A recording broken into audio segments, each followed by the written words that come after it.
Okay, magandang araw mga ka-Bajaj, no? Bajaj Maxima naman tayo. Ito na naman ang problema. Wala na namang minor. So, ayan mga ka-Bajaj Maxima, no? So, kapag ka pinandar mo, walang minor siya, no? So, pakinggan nyo. Tapos, naka-MIL o naka-check engine yung unit, no? So, ayan mga ka-Bajaj.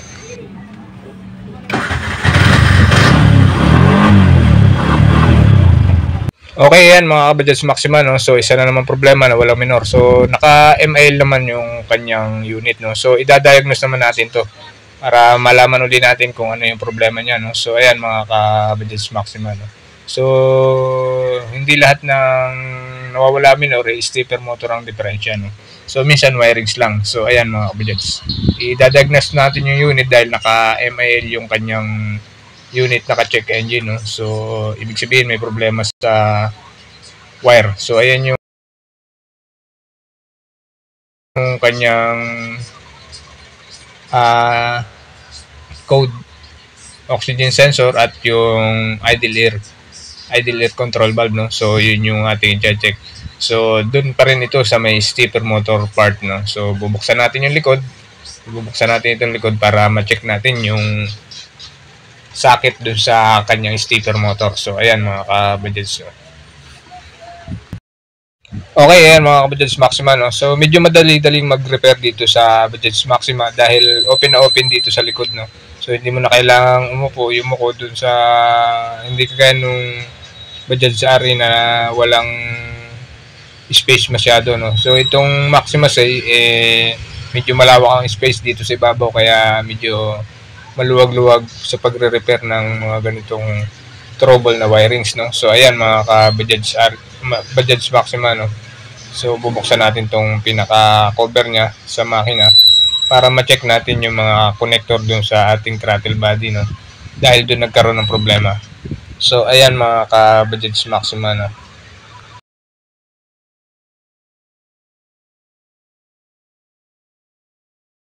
Ayan mga ka-Bajaj Maxima, no? So, umpisa nating buklatin dito sa wire.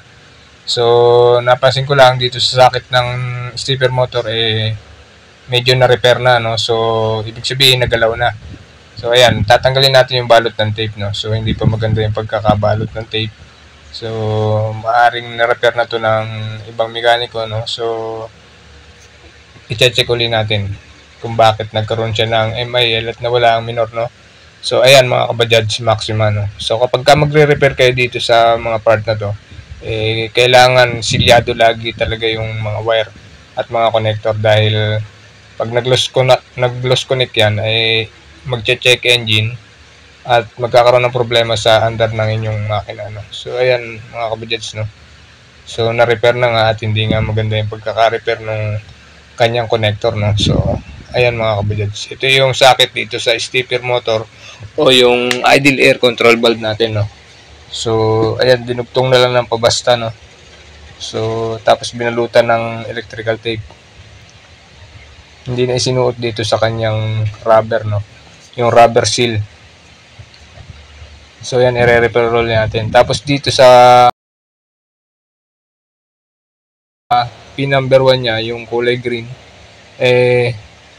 mukhang putol na ang wire sa loob, no?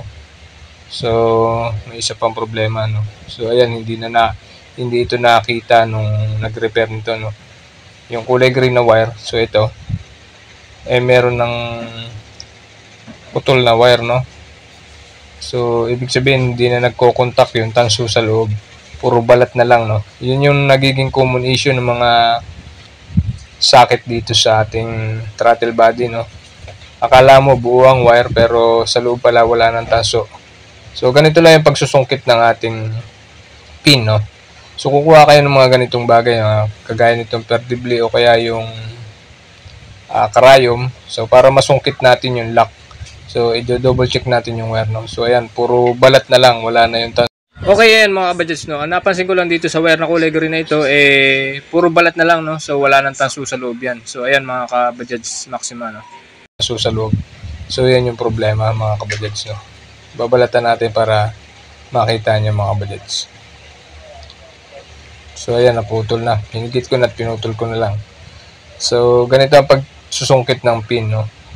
Susungkitin nyo muna yung lock dito sa likod. So ayan, pagkasungkit nyo ng lock na yan, so ganyan lang, kailangan lang matyaga kayo dito. So medyo mahirap mag-repair nito mga ganitong socket, no. Okay, ayan mga kabadyats, no, yung pagsusungkit ng pin, so ganito lang yan, perdible ang gamit ko. Susungkitin nyo yung lock sa loob, no, para kumalas siya dun sa pagkakalak. So ayan mga kabadyats, at mahuhugot nyo na yan. So ayan, may lock yan dyan sa pin. Okay, ayan mga kabadyats, no. So sa pagsusungkit ng pin, so ayan, itutulak nyo yan palabas. So kung saan nyo tinusok yung karayom. So ayan mga kabadyats. Tapos dyan nyo din iluluwa yung pin, no? Itutulak nyo palabas. Okay mga kabadyats, no, kung mapapansin, so madali siyang ilabas kapag may nakatusok na karayom, no. So kung saan nyo sinungkit, doon nyo din papalabasin yung pinaka-pin, no. So ayan mga kabadyats. So nakuha ko na yung isang pin, no. So ayan. Ito yung may damage na wire, no. So yan yung problema. Nahugot na natin yung isa, mamaya yung isa naman ang ating hugutin, no. So dudugtungan muna natin ang wire yung isang yan. At inihinang na rin natin, no. So ayan, ipapasok na uli natin. Kung saan natin nunugot, doon na rin natin ipapasok yung pinaka-pin. So ganyan yung pagre-repair ng ating socket ng stepper motor, no. So medyo kailangan lang natin ng tiyagaan dito, no. So kung saan nyo ipinasok yung nilabas yung pin, doon nyo din ipapasok yung wire, no. So ayan mga kabadyats, sa pagsisil naman ng ating pinagdugtungan, hihinangan nyo ng bahagya, tapos lalagyan nyo ng shrinkable tube para hindi siya naglo-loose connect, no. So ayan mga kabadyats, no. Tapos ito namang isa, ganun ulit, same process lang, no. Susungkitin nyo muna yung lock, tapos ilalabas nyo yung pin. So ayan, ganyan lang kadali yung mag-repair nito mga kabadyats, no. So ayan, dudugtungan uli natin ng wire yun, tapos hihinang natin, saka uli natin idudugsong. So ayan mga kabadyats, no. So ganun lang yung pagre-repair ng mga ganitong socket, no. So medyo mahirap nga lang, pero kailangan lang natin ng tiyagaan dyan. So ayan mga kabadyats, no. So ilalagay ko na uli yung isang pin. So ito yung naging problema ng unit. Meron dalawang wire na putol. Yung isa nakadugtong pero hindi maganda. Tapos yung isa naman, yung kulay green, hindi lang napansin, putol na pala yung loob, no. Puro balat na lang yung wire, no. So yung tanso sa loob niya hindi na nagko-connect, kaya nagkaroon ng MIL o check engine yung unit at nawalan din ng minor. So ibig sabihin, hindi na nagsisignal dun sa ECU yung ating idle air control valve, no. So kaya nagkaroon ng problema sa idling niya o sa minor. So ayan mga kabadyats, no. Ito yung mga simpleng tips ko sa inyo kapag magre-repair kayo ng ganitong socket connector, no. So hindi lahat ng nawawala ang minor papalitan nyo agad ng stepper motor. So siyempre titingnan nyo muna yung kondisyon ng unit, kung may MIL ba o may check engine. So kailangan ma-diagnose. So ayan mga kabadyats, no. Ibinabalik ko na uli, tapos itutusok ko na uli dito sa kanyang rubber shield yung mga wire, para nakasealed pa rin yung mga wire dun sa kanyang socket, no. So ayan mga kabadyats, yan yung mga simpleng tips ko sa inyo sa kapag ganito na yung nangyari sa unit nyo o ganito yung trouble ng unit nyo. So ayan mga kabadyats, no.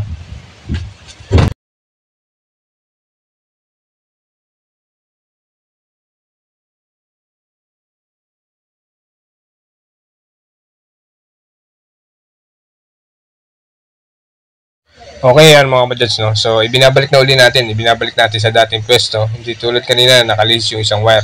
So dapat yung ganitong pagre-repair nito kailangan talagang silyado o sure na sure tayo na hindi maglo-loose connect yung wire, no. So ayan mga kabadyats, yung mga technique kung paano mag-repair ng mga ganitong socket.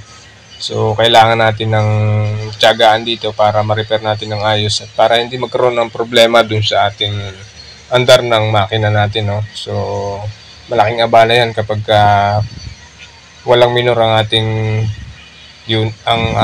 engine, no. So hassle yun sa ating pagbiyahe.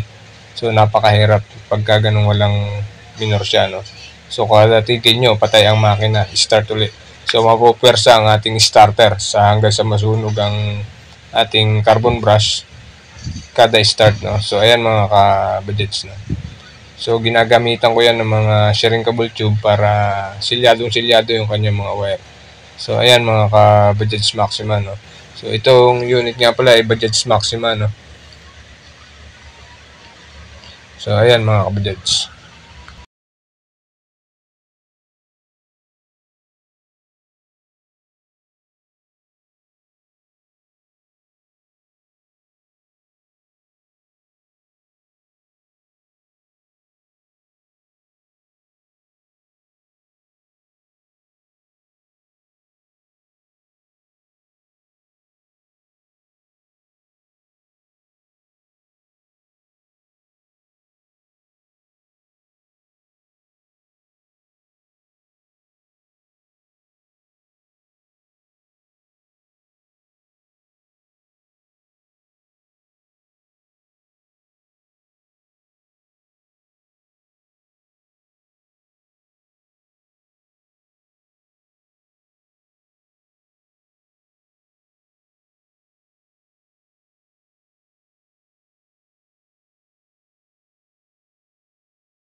Okay, yan mga budgets, no? Tapos na natin i-repair yung socket connector ng stepper motor. So, i-diagnose natin at i-reset natin yung code error ng unit, no? So, tapos papaanda rin natin mga kabudgets.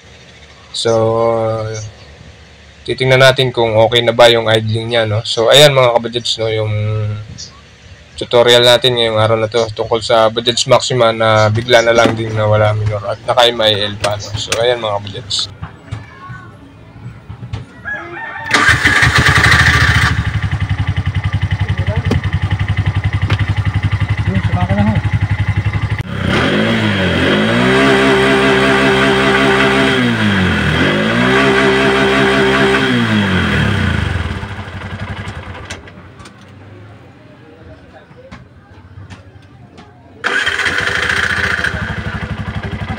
Nagkakain ng warning yun na. Warning yan, may problema wiring.